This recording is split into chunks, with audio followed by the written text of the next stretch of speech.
But when all these other affiliates are simultaneously talking about this thing, it has an elevated importance in somebody's mind. So these are conditions that allow you to be able to be more successful than you normally could be. That's why we talk a lot about the product launches, because the amount of money that's on the line is insane.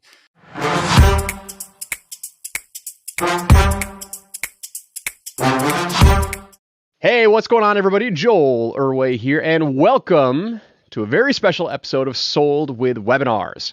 I've got a newly acquired acquaintance and friend, someone who has been at the forefront of our webinar industry, Mr. Jason Fladlien. Now, Jason and I met at a recent conference, WebinarCon. I just released a podcast about my thoughts with WebinarCon. Both of us were speaking. I sponsored the event. Jason was speaking at the event. Both of us spoke at the event. We got connected, and we hit it off real well. At least I think we hit it off well, Jason. You might not think we hit it off well. I think we hit it off well. But I'm excited to chat with him here today. It was funny. I was reading one of the text messages you sent me, Jason, because I was going to use it for part of your intro. But you shot me a message and said, because one of the things I talked about with you when we met in Austin, I said, you're notorious. I said, I call you a word slayer. I think I'm even screwing up, but you're a master at words. Like you are, you have a way with words, and I think I called you a word slayer. I swear to God, I had something better. So as you can see, I'm a master of words myself, right? But I swear to God, I had a better description for you of how I described you and your talents. But you shot me a text. You're like, hey, I was impressed by what you built, as well as how much of wine we can both drink in one setting and still walk straight. And the first time I read that, I chuckled. I'm like, yep, you would say that. Jason, welcome, man. I'm excited. I'm excited to chat. Oh, I'm so glad to be here, Joel. I got my cat here to just prove I'm an evil boss, schemer. So it's gonna get that way today. Sounds good. So, our goal for the conversation here today is, I really just want to kind of chat about. I think we can both talk about what is happening in the world of webinars, and I would be very curious to learn about how you ventured into this webinar world, because that's one thing that I don't know about your origin story of how you got exposed. Real quick before we dive in, if you don't know who Jason is, Jason is the author of the book One to Many. And you wrote another book on webinars, right? You wrote one before that. Is that correct? Yeah, I wrote a couple ebooks on them. Yeah. Okay, cool. So, I got exposed to you when you published the book. I had heard your name. I'd seen some of your stuff in the past, and then I really became, I really dove in once I bought your book, One to Many. Fantastic book. I think I watched one of your webinars when you did with Joe Polish, and then you ended up doing a live event. I think you partnered with Joe on that. And so we finally got exposed last week, but you have, set the record for internet marketing launches recently with the launch that the plan did. Correct me if I'm wrong. I think it was $57 million with that initial launch. Is that correct? Yeah, 57.9 million. 57.9 million. It had the Amazing Selling Machine, which set records, I think, back when you launched that.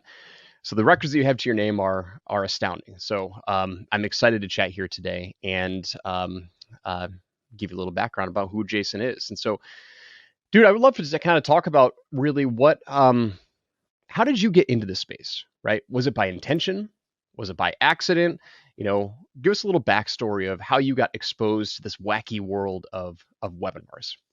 Yeah, I've wanted to do webinars far before I felt like I could, because the technology wasn't there yet.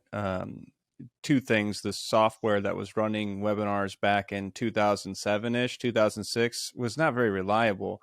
More importantly was the internets weren't very fast. Like internationally, even back then, they weren't very fast. What's funny is now the international customers, they got better internet than the United States customers do. So they changed that game very quickly. So I was like, God, I know this media is going to be huge. I just have this feeling that this is going to be the next biggest thing, the best vehicle. Product launch formula was starting to pick up back then from my friend Jeff Walker. And I'm like, God, this seems to be the evolution of that, because now we can add these live components to product launches. So I was sitting there like just waiting for the proper time where people could wrap their head around the technology.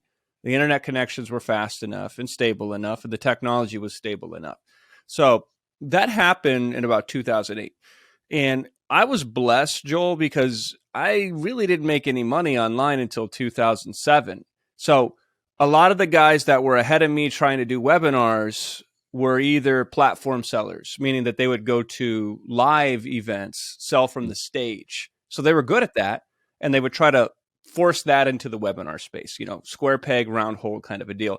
Or you had other people who, a lot of them are my friends now, that were crushing it with teleseminars. And so they would take a teleseminar model and they would try to square peg that into a round hole being a webinar. Now that I look at it, I think back, I was kind of like Tesla. So like Ford and Chevy and Toyota, they're not going to create the smart car because they have too many biases on how things are supposed to be done and too many past experiences.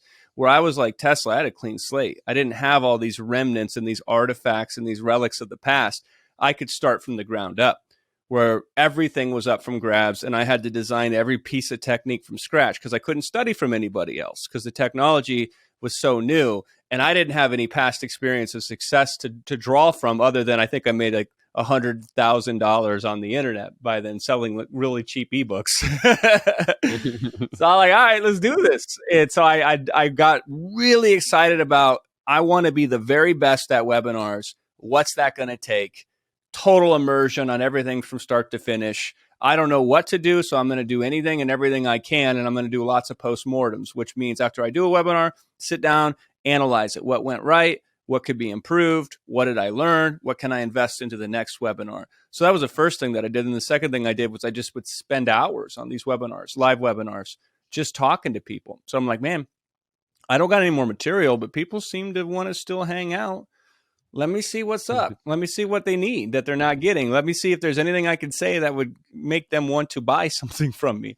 And after, doing that a couple thousand hours, you get pretty good at it. And I was able to develop these techniques that were fresh, and people liked that. So they studied my techniques. And that's how I became so well known in this space. Is I invented the techniques worked. And then a lot of people, I was happy that they were using my techniques. They would take them and they would apply them, and it would work for them as well. So that's the super short story of how I got into webinars. So I'm curious. So 2007, 2008 is when, your entry into the webinar, the webinar as a vehicle kind of got started. How long were you in internet marketing or online businesses up until that point? Because you said you were selling ebooks and some other products before that. Not very long, like a year maybe. So the first money I ever made selling my own product was in November of 2007. I had made a little bit of money as an affiliate before then, writing articles and posting them and making affiliate sales, but not that much. And where I was making my money up until I sold my own book was I was a ghostwriter. So I was writing articles for other people, and they were publishing them. There were these sites back in the day, Joel. You might know them. A lot of people probably don't remember them. They're called made for AdSense sites. So people would build it around a keyword topic, and they would put a bunch of content on the site, and then they would use Google AdSense and hope maybe they'll make some money. Maybe they get the site ranked in Google. Maybe people will click on their ads and they'll make money that way. So they would need content. So they would hire people like me, and I would write content for them. And that's how I made a lot of my first money to transition out of a day job and work for myself and make money on the internet. And then along the ways, I was making a little bit of sales, a couple $100 in like 6 months on affiliate sales. So we're not talking like I'm getting rich here. And then when I published an ebook that was $4 on how to write articles really fast. And that was my first big hit. So I sold thousands of those copies of that book virtually overnight. And I'm like, man, I can do that again. Let me find another topic where I can narrow in, find a way to reduce time for somebody to do the task, sell a really cheap ebook, and then get some customers that way. And so that was the state of mind that I was in, Joel. So the very first webinar I ever did wasn't a sales webinar. And I think this is an important distinction for a lot of people because they want to go from like 0 to 100 immediately. I recommend perhaps you should try an in-between. What I did to my audience at that time was I said, hey, listen, I'm going to try this new technology. It's called webinars. I don't know if it'll work or not, but I got this new idea for a product.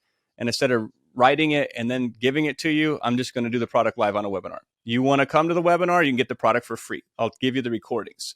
If you don't show up, I'll sell you the recordings later for $37. And I'm thinking, Joel, that like thousands of people are going to come to this webinar. And like nobody comes to the webinar, even though it was a free product. Some people came, not that many, but some. And I thought I had an hour and a half of material. I was teaching off of mind maps back then. So I didn't have slides. I didn't know how to build slides. I just had these little mind maps, these ugly little mind maps that had no graphics on them. It was just like, expand, collapse, fold, unfold. And I taught for 4.5 hours. So I was like, oh, whoops. I thought it was an hour and a half. And the people, the like 50 people that were on the call loved it. So I went back to my audience the next day and I said, hey, listen, you missed it. I'm going to give you a second chance. Instead of $37 for the next 48 hours, you can buy this for $27. And here's what people were saying that were on the call that got it for free. And at that point in time, it was the highest converting offer I ever made. I learned a lot that day. I was like, oh, wait a second. You give somebody an opportunity, they say no, you give them a second chance, and now they got to pay for it instead of get it for free, but it's still a discount. They'll say yes even greater than if you just sold them the first time. So I'm like, ooh, now I'm learning some stuff. But that was how I got into it. And a lot of value were associated with my webinar. So before I ever tried to sell on a webinar, I learned how to provide value on a webinar. So the next time I did a webinar, it was for fulfillment of a coaching program. So I took one of these little ebooks that I was selling for like $7 or $10 or $12, and it had like an 8-step process. And I said, you know what? I'm going to teach you the same thing that's in this ebook that you bought from me, but we're going to go deeper into it because people want more examples. They want more interaction. So 1 step per week, 8-week training program. There you go. And so I sold $200 to be part of this coaching program, the most expensive thing by far I had sold at the time. And my fulfillment was, 8 2-hour webinars, essentially. So by the time I ever got to a position where I would sell on a webinar, I had already spent a lot of time training and coaching on a webinar. So I believe my audience had this high estimation of value associated with me doing webinars. So when I did move more into pitch webinars, the value and the connection was still there. Yep. And every webinar you do, regardless whether you're selling something or not, should be high value in and of itself. Yep. And I established that. Yep. I just didn't assume it. I had created a connection there, an anchor, if you will. And I think that helped me out a lot when I was first starting out with webinars. Out of curiosity, the personality type of somebody who does a webinar, does a presentation live or platform selling or whatever is vastly different from many of the other personality types. When did you always know you wanted to be I'll throw it in air quotes, a presenter, because a presenter can take many forms, right? But did you know long before you did webinars that you wanted to do something like that? And I'll say that just kind of selfishly, because that's how I was. When I graduated college, I remember sitting down with my buddy at a Starbucks, and we were just like I was about to graduate. He was already 1 year out of school. And I'm like, you know what I want to do, Pat? I said, I want to be a public speaker. He's like, you'd be great at it, right? I'm like, okay, cool. But like in the back of my mind, like that was what I wanted in some form. Did you have that as well, or something similar?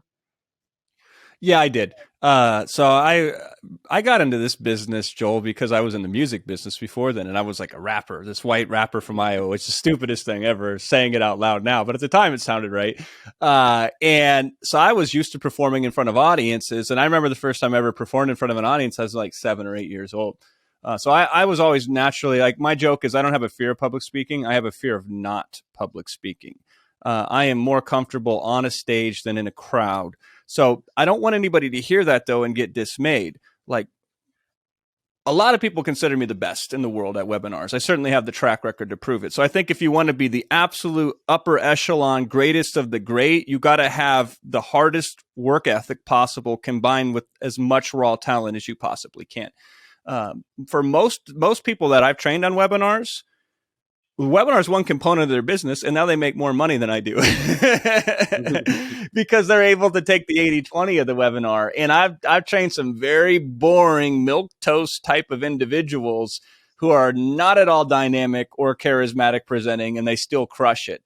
So I think the personality can be overvalued in the webinar perspective, but there's a reason why I do them and I teach them. So I have this love of presenting. For me, my passion and my purpose is contribution. So how can I contribute to the world and create impact from it and help people? And I find for me, the live interaction is the most effective way that I can create contribution. So that's how I play to it. But I've had guys, Joel, where they've printed out my closes and they just said, hey, listen, my mentor, Jason Fladlien, he's really good at handling objections. And so we're in the objection portion of the webinar. So I'm just going to read his closes to you. And they crush. And I mean, they're not reading great. They're like reading it and they're stumbling and they're bumbling. And so technique's going to get you very far in this business because a lot of people, they don't have any technique, which blows my mind. It's like you wouldn't try to fly a plane without knowing how it works. So a little bit of technique can go a long ways in this business. What would you say is the first big splash that you made in the webinar space? Obviously, you've hit many home runs, grand slams. When was the first, feedback loop that you got like, holy shit, like I did something right.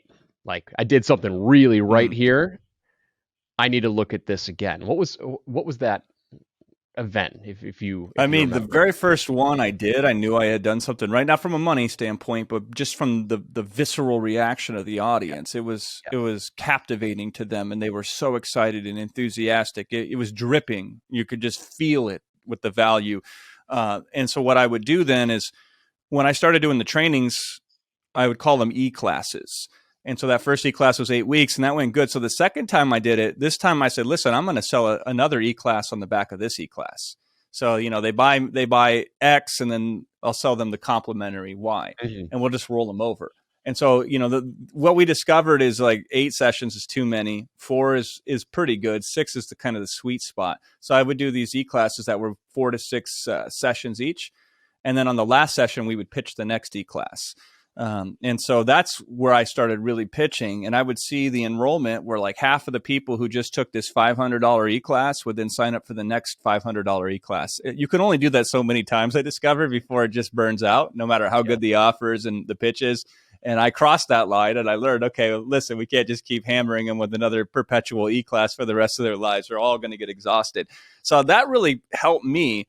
And then I would go out and I would sell these E-classes via a webinar because it's so hilarious, Joel. It took me a year. So you would think like if you're fulfilling on webinars, the best thing to do is use a webinar to sell the series of webinars. But I wasn't doing that. I was using a sales letter to sell a series of webinars. So when I was able to take a webinar and essentially say, hey, listen, did you enjoy our time together? This is just one session. Imagine if we could do this 6 more times. So all I had to do, and this is a good lesson for anybody, is you make that experience of being on the webinar with you so amazing. And then you say, do you just want to continue this experience repeatedly?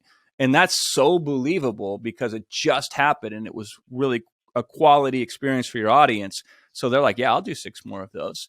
And that's where I really started picking up steam. And then I started converting. So then people would want to host me on webinars.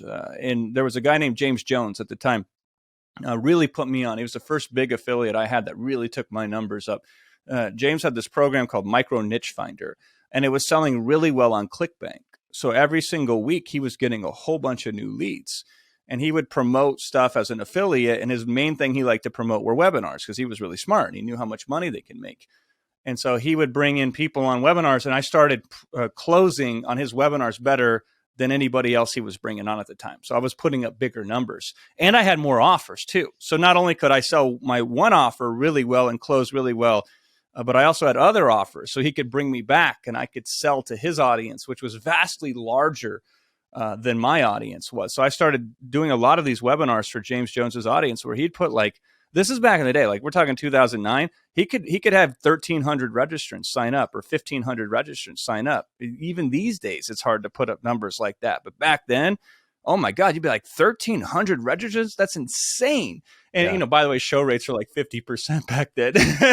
So you get like 600, 700 people on a webinar. It was absolutely insane. So with audiences like that, I really could cut my teeth because not only was there a lot of money, so there was a lot of incentive there, but I would spend 4 or 5 hours on a webinar trying to close each and every single individual on that webinar. And then what really took me to the next level after that was I got tired. I had this theory. It turned out to be incorrect, but I had this theory that like, I want my customers to get better results. I think it's because they're only buying information products. If they had software, that would make all the difference. If they had an interface. So I started wanting to sell software on webinars. And that's how my business partner, Wilson Matos, and I actually first linked up. And we formed the company Rapid Crush initially as a software company. But we were like, okay, we can sell software on a webinar. And here's what's really cool about selling software on a webinar, Joel. And this is where I started putting up the biggest numbers of my life at the time on webinars was you would essentially teach somebody the manual process of how to do something.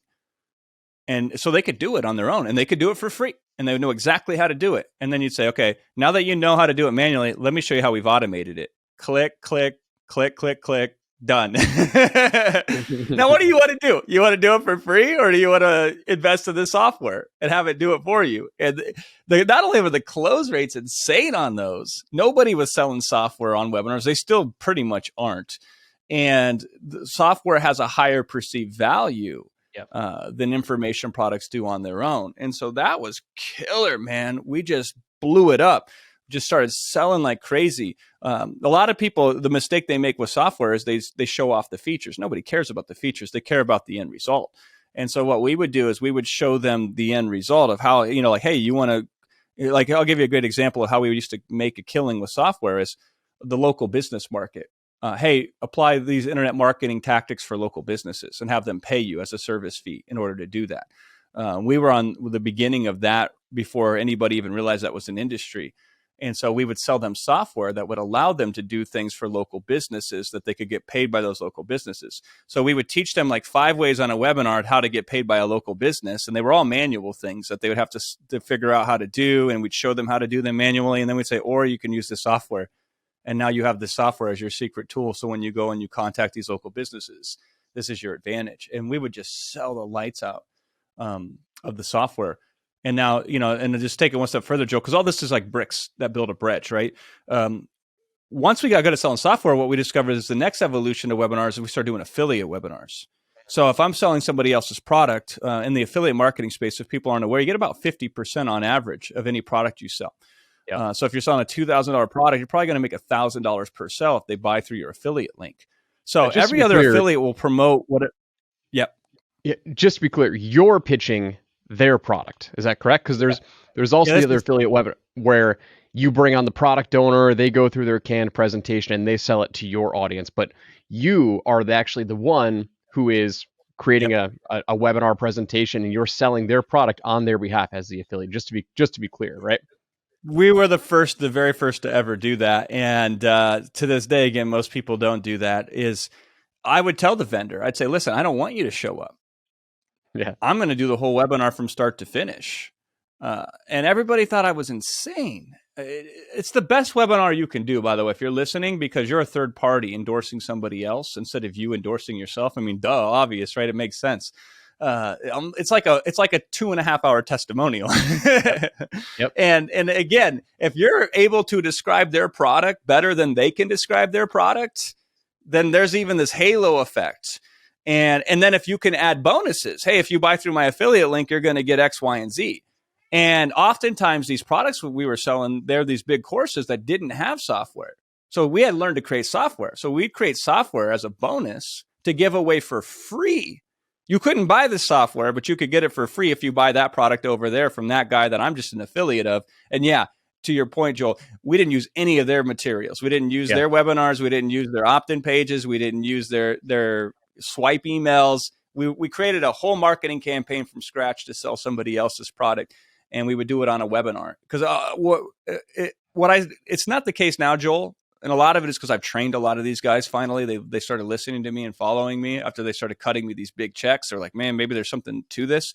A lot of people that were the market leaders at the time, they didn't want to do webinars. They were scared of them. They were intimidated by them. They didn't want to humble themselves to figure it out. So all these big launches that were taking place that were selling millions of dollars of product, there was no webinar. So I'm like, I want to do this with a webinar. You don't have a webinar. I guess I'm going to have to create the webinar. And so we were able to marry these things, though, because I'm like, okay, I could create bonuses. Software could be a killer bonus. So offers that didn't have software, we'd create the software, make that a bonus, do our own webinar promoting somebody else's product and just crush it. Software offers, though, since we knew how to sell software on a webinar, and a lot of people didn't and still don't, we were able to crush it because A, we knew how to position and sell the software, but B, we would then create the bonuses with the information that was required to help get more out of the software. Because again, most people that sell the software, they don't really teach you how to monetize the software. They'll teach you how to use the nuts and bolts of the software, but how do you really make money with the software? So either case, it was like, if you're selling salt, I got pepper as a bonus. If you're selling pepper, I got salt as a bonus. And I'm using a vehicle nobody else is using in order to sell it. And that's a webinar to sell an affiliate product. Yep. So these were just the evolutions over the period of the years that I was messing around with webinars, trying to figure everything out. You know what's wild is the very first webinar, excuse me, the very first webinar I ever did under the Webinar Agency brand, I did it on behalf of my client. He calls me up where we get connected through a mastermind we're both part of. And I look at his webinar. I was supposed to be doing phone sales for him. I was hustling at the time. This is really how I got involved in the webinar agency, but I'll give the short story. I watched his webinar. I'm like, dude, this webinar sucks. Can I take a stab at it and see if I can outperform you? And he's like, yep, go for it. I hate doing webinars. I just have been told this is what I need to do. He was making about one sale a week from cold traffic with a $9.97 product. I hopped on, did the entire thing for him on his behalf. He didn't even show up. We did 14 sales the first time that I did it. And it's because of what you talked about. It is the third party effect of, you hop on, you talk about how great you are. That'll get you so far. Someone else hops on, talks about how great you are. That's going to get you infinitely further if done correctly, because it's no longer the perception of being sold to. It's like, wow, it's a 2.5 hour long testimonial. How much more powerful is that?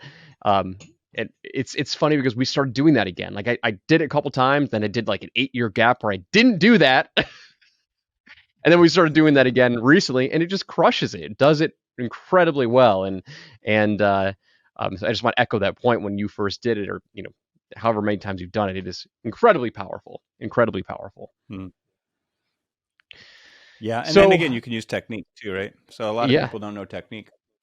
Yep. Awesome. So you've when was that first webinar that you decided there was a gap? Was that ASM that you did when you started? Was that the first affiliate webinar that you did, or did you do ones before that? I did ones before that, but that was the one that was bigger than every other one combined. So when and it wasn't so ASM. Let's talk about that. Amazing Selling Machine. This is when I really showed the world what was possible with webinars. People didn't know you could do as well. I didn't know you could do as well, right? I just had a feeling on it. So there's a product called Amazing Selling Machine. It comes out before that, even in 2012, at the end of the year. James Jones, of all people, it's funny, it was him. He says, "Hey, these guys got this offer. It's weird. It's not a digital marketing product. It's actually how to sell physical products on Amazon. It's done really well for me. They seem like some really good kids. If you got a hole in your calendar, you might want to promote these guys." And we're like, okay, it's the end of the year. We don't got much going on. Seems interesting. We'll put them on. So we put them on this webinar for this Amazon product they were selling at the time through ClickBank. And I'm watching these guys, and the webinar is not very good. And they studied me, so they tried to implement my model. They did okay, but there's a lot of room for improvement. But with an average webinar, they were selling at a greater rate than what my good webinars would sell at. So I said, whoa, something's going on here. This don't make sense. There's something about this offer that is completely different. So it could, an average pitch is producing an above average result. That doesn't usually happen. So I'm like, okay, this is hot. And then the next year they said, okay, we're going to do an actual product launch. We're not just going to do these little one-off webinars for audiences out there. And so they're like, so they rebranded it. They called it Amazing Selling Machine. This is in 2013, in March of 2013. And Will and I are sitting there, we're like, we know this thing's going to be big, and it's on nobody's radar because everybody's thinking physical products to a digital marketing audience. That's not going to fly. But we knew it would. We had intel based on that one little private webinar that we had done. And so Will and I were like, how do we build the best bonus package in our own marketing material to crush this out of gate for the launch? So we did that. So the first one in 2013, we were the number one affiliate by a good chunk. The second time they did it, so they started launching every 6 months. So ASM2 came around in like October of 2013. And we just kept building on our bonus package, and we started refining some of the material. So we were the number one affiliate for that as well. And then ASM3 came along, and we widened our lead, and we became the bigger affiliate for that. And that was the first time that we created the full marketing campaign. So before we were leveraging some of their materials, we were bringing them on occasionally. And this time we were like 100% from start to finish. It was all us, where we didn't have them involved at all. We built the whole campaign, and we put up some really serious numbers in ASM3. And then ASM4, here's a little hack that we discovered. We went to other affiliates who are promoting it, and we're like, you can promote their funnel, or you can promote our funnel. So they're like sub affiliates of ours. Yeah. So we're like, this. I had this conversation 100 times, Joel. It's like, listen, if you partner with us, I got to double your conversion for you to make the same amount of money. I can't guarantee that because we were splitting the profits, right? So I'm like, I can't guarantee I'll double your conversion. I go, here's what I can guarantee. It'll be the least amount of work you've ever done in your life because we're going to do the whole campaign for you. Your customers are going to get the best deal they've ever gotten in their life because of all of our bonuses, which you've seen. And they're like, yeah, I got that. And I go, oh, by the way, 4 out of 5 times, we more than triple conversion. So they're like, all right, let's do this. So ASM4 came along, and we sold like 1,100 units of a $3,500 product. It was just unbelievable. I think it was even more than that. Maybe it was 1,400 units of a $3,500 product. So then ASM5 comes along, and then this is when everything just completely short-circuited, where we had more affiliates that wanted to partner with us. We had the best bonus package at that time because we just kept building it. So this has been 2.5 years where we just kept creating this bonus package. I had refined the webinar so much because I had went out with the partner affiliates, and I was changing the webinar slightly for each audience. So it's like, oh, you're an options trader, so let me have a different lead for you. Oh, you're a life coach, let me have a different lead for you. So I'd really worked every angle out of this webinar out. So when ASM5 hit, we did $9.8 million in sales as an affiliate in 8 days. We actually crossed over 10 million when they settled up the card and all the stragglers came in and all of that. I don't have a screenshot of that because I had a leaderboard. We're in number 1, 9.8 million. Number 2 is like 2 million or something like that. We're like $7 million ahead of second place. And that's when it was just like, that's when it's like the right type of webinar in an environment where there's thousands of affiliates all promoting the offer. Everybody's trying to outsell everybody else. We talk about blood red water here, right? This is shark infested, kill or be killed situations. And that webinar combined with the right offer, combined with the bonuses, we outsold second place by like $7 million. We were something like 40 or 50% of all the sales. I think they did $25 million on that launch, and we were like $10 million of that. And again, this is the first time anybody as an affiliate, Joel, had made a better than money back guarantee. So the vendor had a money back guarantee. So we said, we're going to come up with a better than money back guarantee. So the affiliate is now creating a guarantee, and the guarantee is even more substantial than the vendor's guarantee. So we were just figuring all this stuff out and putting it out there. And that's where I got really good at creating a lot of these techniques because there was so much money to be made. What I always would tell people is like, if it's raining money, you don't go inside. You stand outside with as big as bucket as possible until it quits raining money. So I was out there just every webinar trying something new, innovating something here and there because so much money was coming in, regardless of just showing up, that allowed me to really even take it up another level. And this was in 2015.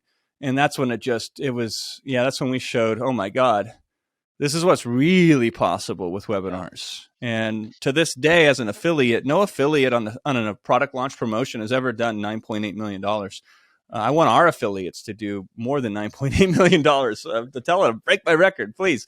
But yeah, that was the complete game changer. That's when it changed everything about what was possible with webinars. There's so much to unpack there. One of the things that I want to focus in on is, applying webinars to, you can use webinars in a lot of different venues. Like we've already kind of talked about a few of them, right? You hyper-focused, it seemed like, in that area of doing product launch webinars specifically. Was that by intention, or maybe you did other webinars besides just product launches? But I mean, because there's doing a webinar and just getting the results from the webinar, and then there's affiliates and recruiting affiliates, and then there's doing full-blown product launches, which, I mean, when we've had conversations, this is one of the things that I picked up on, like your skill set goes beyond just doing a webinar, and that's not to be minimized. That's actually just complimentary of what else you guys can do, because product launch is a big deal, like, and like affiliate recruitment, and then you guys kind of, you know, swallowing other affiliates and bringing them onto your team. Like that's a big ask, and that's a lot of effort. Was that by design? Was that by intention, or was it just like, hey, I want to figure out how to maximize this success, and you were able to identify very unique opportunities that had not yet been identified? Was that by design? Yeah, and here's what drove it, though. This is what's interesting is we knew it to be true. Amazon at the time, and it's different now. It's not as good as it used to be. We saw a temporary situation where somebody could be completely average and make $1 million from a customer perspective. Like this was a glitch in the matrix. It wasn't supposed to happen. Normally, you're supposed to kill yourself for 5 years and struggle and eat ramen noodles and then get a breakthrough. And then that's how you build your business. So we knew that this was a finite opportunity that had a closing window. And here's a chance for us to help a whole bunch of people become millionaires, which is what they want. And the deck was stacked so in their favor, it wasn't going to get better than that. So we felt this pressure constantly. How do we get this in more people's hands? How do we let more people know about this? There's people out there that this could be completely life-changing for them. And that's what made us innovate more than anything else, was that urgency to help people understand that this is a once-in-a-lifetime opportunity. That's not hype. It truly was. Until the crypto came along last year, there was no better opportunity I'd ever seen online that could do that. The opportunity that we helped before with, the local businesses, that was so ripe because, again, it was a new emerging market. Nobody knew what they were doing. The blind were leading the blind. We give them a little bit of software that just triples up their advantage. We crush it. So that's where it all come from. Now, we talk about the product launches, Joel, because those are usually the most glorious with the biggest numbers. We're doing all sorts of other stuff too, right? Yeah. We're still chucking wood and carrying water. It's just that the product launches tend to make the most money, and I'll tell you why. Almost everybody listening right now, you are losing so much money you're not even aware of it. And there's a theory I have called the 10-80-10 theory. 10% of your audiences will buy almost no matter what. They wake up that morning and say, man, I wish I knew how to do X. If only I had a program on how to do X, I would buy it. And then you send them an email. Here's a program how to do X. They go, sold. It's not you. It's not your sales copy. Yeah. It's timing. You just got lucky, or just by coincidence, or there's enough people there. So a lot of people, if they have a big enough audience, at any point in time, there's a small percentage of that audience will say yes to anything that's put in front of them just because the stars align, right? On the other side, there's 10% of your audience who will never buy anything for you under any circumstances. You say, hey, listen, I got a $10 bill. You want it for $1? They'll say it's fake. I ain't going to buy that thing, right? You're like, hey, I got the cure for cancer. They're like, oh, that's you made that 6 months ago. It can't be good anymore because it's not new. I ain't going to buy that thing. So there's 10% of your audience that will never buy. But 80% of an audience, they'll go either way. They'll buy under certain conditions and certain types of understanding that need to occur. So what I love about product launches is every other affiliate gets them close to being sold, but not quite sold. So I'm sitting there thinking all the time, what haven't they heard that they need to hear? What isn't being said that should be said that could make all the difference? So my conversations are starting where you're 8 out of 10 sold, not 0 out of 10, because all these other affiliates have tried and they have failed. Now I'm starting the conversation where you're almost there. You're not quite there. I just got to put you across the finish line. And so I'm able to take up all this ramped up desire that's not quite across the finish line. And I get the money at the end because you make exactly $0 on a sale that's 90% sold. You only make money when it's 100% sold. And so they build it up and then I pay it off. And that's where the opportunities are the greatest during these product launch situations, because you look around and say, and what is everybody saying? Okay, they're all saying this, so I don't have to say that too much. I got to pay a little bit of lip service to that. But what isn't being said? Okay, that's what I need to focus on. And so marketers are so funny. They're only innovative if they can all do the same thing together. They're only contrarian if they can do it in a group, right? I mean, those things are obviously oxymoronic. You can't do both. And so a lot of other affiliates will look at, what's this guy saying? I'm going to say something similar to him. What's the vendor saying? I'm just going to echo what the vendor's saying. I'm just going to reaffirm it. I'm not going to do anything other than play it safe and just fall within the certain lines of, hey, this is how a promotion should look like. This is what should be done. This is what shouldn't be done. And it's like, okay, cool. Now I'm looking at how your audiences are reacting to those promotions. And I'm like, okay, here's where they're getting stuck. Here's where confusion is happening.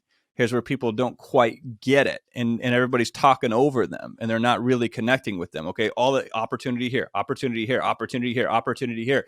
And that's where I get really excited about it. Because there's this other effect too with launches, Joel's, is if 500 people are talking about the same thing, it has a temporarily elevated importance to it, whether deserve it or not. And usually it's not deserve it.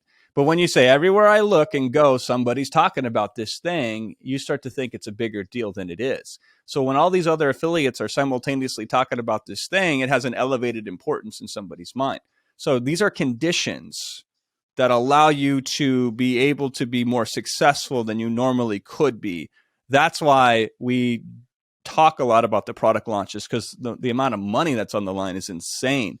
It's not the only thing we do. In fact, it's a small portion of what we do. But just like anything, 20% of your inputs give you 80% of your results. Yeah, it's funny because you notice that with I've tended to steer clear from product launches because I don't have any experience in them. And if you are inexperienced with them, they can cause a lot of stress, right? That's just my personal experience. I've participated in a couple and I'm just like, wow, I am not prepared for this. Like I'm ill-equipped to properly manage what needs to be managed with a big launch. But I know quite a few friends that have been very, very successful with them. And so, you know, can you talk about I would love to learn your thoughts on viable markets for webinars. It's something that comes up quite frequently with my clients and with my audience. Joel, hey, I want to do a webinar. I've got XYZ. I've got this product, I got this market, I got this niche, whatever, right? I've developed my kind of criteria for whether or not I would recommend doing a webinar in X market. What are your thoughts on, let's say, hot markets for webinars, or what's your general perception on whether or not you should pursue a webinar in XYZ niche? Is a great question. Is there a heavy emphasis on information required before a purchase is made? That's the number one thing that I look at, is if the more information somebody has, the more informed of a purchasing decision they can make, the better a webinar is likely to perform in that situation. So that's the first filter. And there's multiple filters here. There are a lot of products where it's like, hey, I need a new phone case for my iPhone. Do I need a lot of information in order to make a purchasing decision? No. I just like, okay, if I got an iPhone 12, I got to make sure I got the case for the iPhone 12. What color do I like? That one. Dud. There's not a lot on the line for a decision like that. But in terms of like, where am I going to invest my money? Lot of information that could be useful and helpful if you understood it to make a determination for you, especially stuff that's highly personalized, where it's like it depends on a multitude of factors. It depends on context. It depends on individual preference. Now there's a whole bunch of information that's needing to be processed in order for a purchasing decision to occur. So that's like the first filter. The second filter is, can it be sold in mass? A webinar is a tool that's one to many. That's why I call the book One to Many, right? So I like situations where I could talk to 1,000 people simultaneously and sell them all, and not having to sit down and talk to each person individual. I mean, you're an old phone sales guy, Joel. You know the difference between sales and marketing. A lot of people seem not to understand the distinction between the two.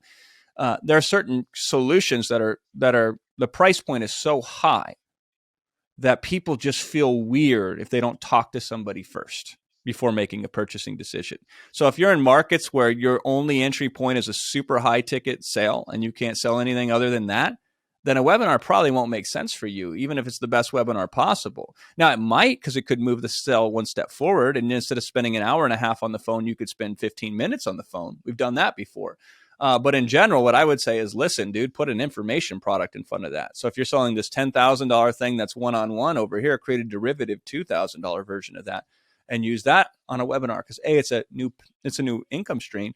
And B, most people who's going to buy that $2,000 are going to want to then be interested in the $10,000 thing. So that's useful. So I would consider in those situations where it's like, if we're only having a one-to-one thing or something that has a high touch of individual talking to before the thing can be sold, can we put something in front of it instead of trying to force this into a one-to-many situation when it already works in a one-to-one situation? So that's the second criteria that I look at when I look at webinars. The third one, though, and I think this is important, is can we test it very quickly? Mm-hmm. So if you have an inbuilt audience and you haven't done webinars, here's all I suggest to you. You say to your audience, listen, I'm going to try this new thing out. I've never done it before. I don't know if I'll do well at it. I don't really quite understand it even, but I think there might be something here. So I'm going to use this thing called a webinar to try it out because I got this new concept and I've wanted to teach it to you for a while. Instead of sitting down and sharpening the pencil and spending hours and hours and hours and hours on it, I think it's good enough that if I can just have a conversation with you, I think I can be useful to you. But I don't know, because I've never done this before. I don't know if it's going to be worth your while or not. But if you're willing to be my guinea pig, why don't you hop on this thing with me? It's coming up this Thursday and we could try it out. And so let's find ways in order to test where there's nothing that can be lost if it doesn't go your way, and there's everything to be gained no matter what you do, even if you put the least amount of effort into it as possible. And so in those situations, most businesses I know that have a customer base, they can test a webinar. And it doesn't have to be a sales webinar, right?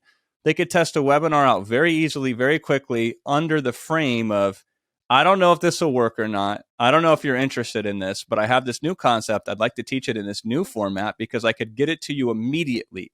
Even if it's not polished, I think just knowing about this new thing is going to be really important to you. So the fastest way that I could do it justice is to hop on this thing called a webinar. Are you game? All right, let's see what happens. And so there are very few industries, Joel, where I've ever came into where it's like a webinar wouldn't make sense. Yeah, I would agree with that wholeheartedly. The way that I kind of perceive it is, what do you want to, what's your intention? What do you want to sell? Like, is it high ticket or is it low ticket? Has the offer been validated? Meaning, like, are you trying to create something out of thin air and you have no data at all if anybody even wants this dang thing, right? That's one of the other criteria. And the final is, one to many as well. Meaning, like, is this designed to go mass market scalable? Like, I found, like, if you can put it through that filter, like, I always perceive webinars to be the most broadly, like, you want it to sell the most inside of your market as you possibly can. And if it's not designed for that, then you should probably consider a different mechanism to sell whatever it is that you're selling, because that's the beauty of what webinars can provide. They're marketing tools, like they're education-based marketing tools that can capture the widest net, people who've just shown broad interest, and you can use webinars to build your desire and lead them to the sale. So those people who've just kind of like raised their hands saying, yeah, I'm kind of interested in this topic, a great webinar will convert them to be like, I'm going from interested to, all right, I'm now ready to put this into action. Like, that is what a powerful webinar can do. And when you put it through the filter of, like, you want it to reach the largest total addressable market inside of your niche as possible, that's when you are able to consider whether or not a webinar is right for you. So 100% support, like, everything. There's no more efficient marketing tool that I've discovered. Like, a product launch could net you more overall if you weren't using a webinar inside of it, just did a standard product launch, but it's like 25 days long. It takes 4 to 5 to 6 months to produce. There's so many moving parts. Where I could do a closed webinar promotion where it's like 2 days before the webinar, hey, come to this. Day before, hey, come to this. Day of, hey, come to this. Day after, hey, watch this replay for a limited time. Day after, watch this replay. Day after that, hey, watch this replay. It goes away tonight, right? In 6 days or less, I can knife in with a webinar and get like almost all of the profit or 90% of the profit and spend about 5 to 15% of the time that normally would take in order for you to make a sale. So it's the highest efficient vehicle that I've discovered to sell high ticket products in mass that exist out there. Obviously, you can build things around it, and you should. It shouldn't be the only tool in your toolkit, of course, right? But it is the most useful, most versatile, most efficient tool that I've ever discovered on the internet. Like in person, you'll sell better, but now you got to get on a flight somewhere. You got to book a hotel. You got to create a whole community effect on that deal. So the webinar is the hyper most efficient tool. It is a tool. It's not the only tool. And if you're not using them, your marketing will improve simply because you're changing up. People will habituate whatever marketing you do, including webinars. So if you're doing the same old marketing over and over again, just doing a webinar to be different will in and of itself be useful to you in your business. So we're running to the top of the hour here, running out of time. I want to end on where you see the future of webinars, where you see them evolving based on your input, based on the data that you're acquiring right now. Where we've gone since 2007, 2008, when you first used them, to where we are now in almost 2023, to where it's going to move forward to. So what's the evolution in the future of webinars in your opinion? Yeah. So on one hand, the webinar is the webinar. It's unlikely to change anytime soon. So if you're just getting good at the standard old webinar with the PowerPoint slide deck, 90 minutes, let me teach you some stuff and then let me sell you some stuff, it's going to be hard to beat that. I mean, it won't put up the temporarily inflated high numbers of innovative models where somebody says, we're going to do a webinar, we're going to turn it into a challenge. Or we're going to do, as I know you're talking about doing right now, Joel, these interview style webinars.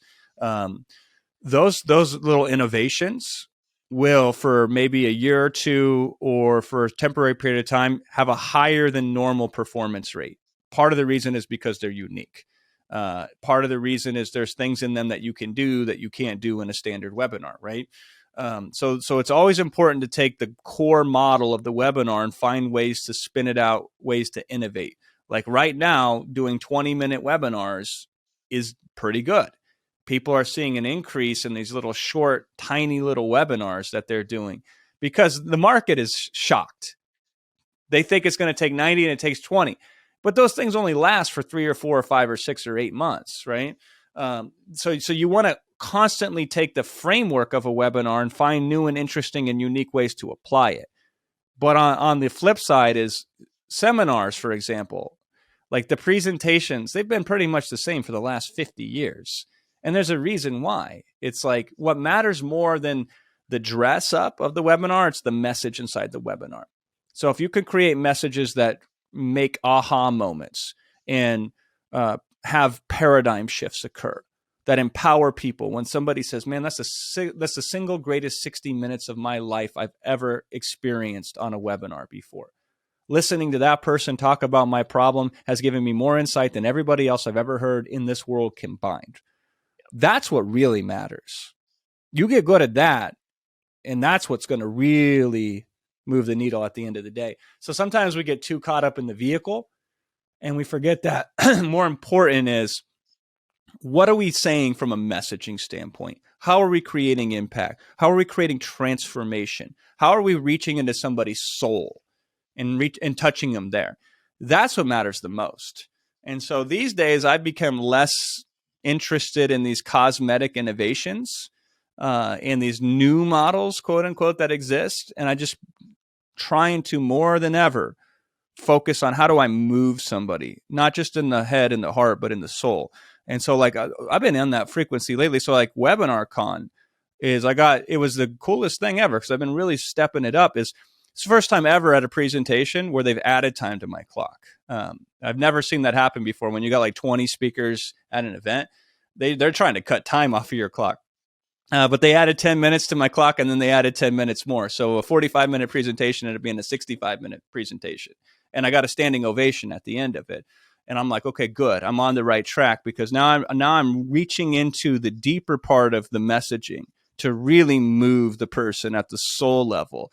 And I've really only started to make that a conscious focus in the last year or two, Joel. So I'm excited to see where it's going to take me because if I can do that, man, I don't need a slide deck even. I don't need anything other than, I don't care what the appointment meeting scheduler is, whether it's Zoom, GoToWebinar, Webinar Jam, or a tin can that's attached with two strings, right? It's like, how do we move the market with the right type of messaging? And then if we can do that, we're always going to have a job. We're always going to be able to make lots and lots of money. And I think people get distracted by that because technology is very seductive. But at the end of the day, find a way to change somebody so they can never go back to the way they were, the limited way they used to be.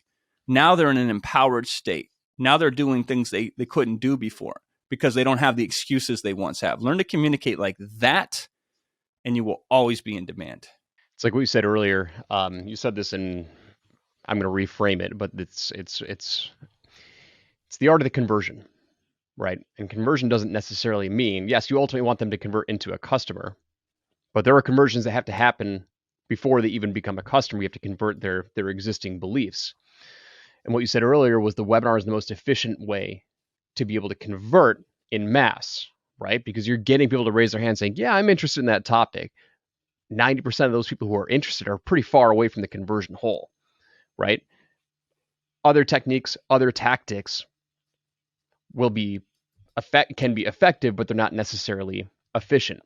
If you can get somebody to give you their time and say, all right, I'll listen to this guy for a little bit, show up to an event, sit in a room for 60 minutes. And that's like the clock that you've got as a presenter. You've got like 40 minutes, like 40 to 45 minutes to really go through the AIDA process. So I capture their attention, convert them into being interested, convert that interest into being desired, and then give them a call to action. It's like those are the conversions that you have to make happen for a large market to sell one to many. And that's what makes webinars so efficient. And that process doesn't change. Like you said, I love what you said about tactics will change and they might outperform in the short term, and they're helpful to use in a full suite of tools. But as far as I can tell, the conversion process has yet to change through at least however long I've been selling. People always still need to go through the process of being sold, and a webinar is the most efficient way that I've found to do it as well. Amen. Dude, it's been such a pleasure, man. I love hearing you talk. I love hearing you speak. Listening to you at WebinarCon, it was a different speech. It was a different message. And, speaking to the soul, you can tell that there was intention behind that with your talk. And so, appreciate you coming on, man. Appreciate you spending some time with us. Where can people check you out? Where can people follow your stuff, learn more about Preacher Jason, and and get some more insights? I like that. Yeah, go to 250webinar.com. So I have a webinar framework, $250 million it's produced thus far. And here's what I do in the intro. Here's what I do in the content, transition, and close. So I got a little one sheet that puts that whole framework in place. And then I got a video that overviews it and explains that. So it's at 250webinar.com. You can go there and snag that for free. Awesome. We'll put that in the show notes. Jason, it's been a pleasure, man. Always exciting to jam with you. And for everyone else, we'll see you on the next episode. Thanks for listening.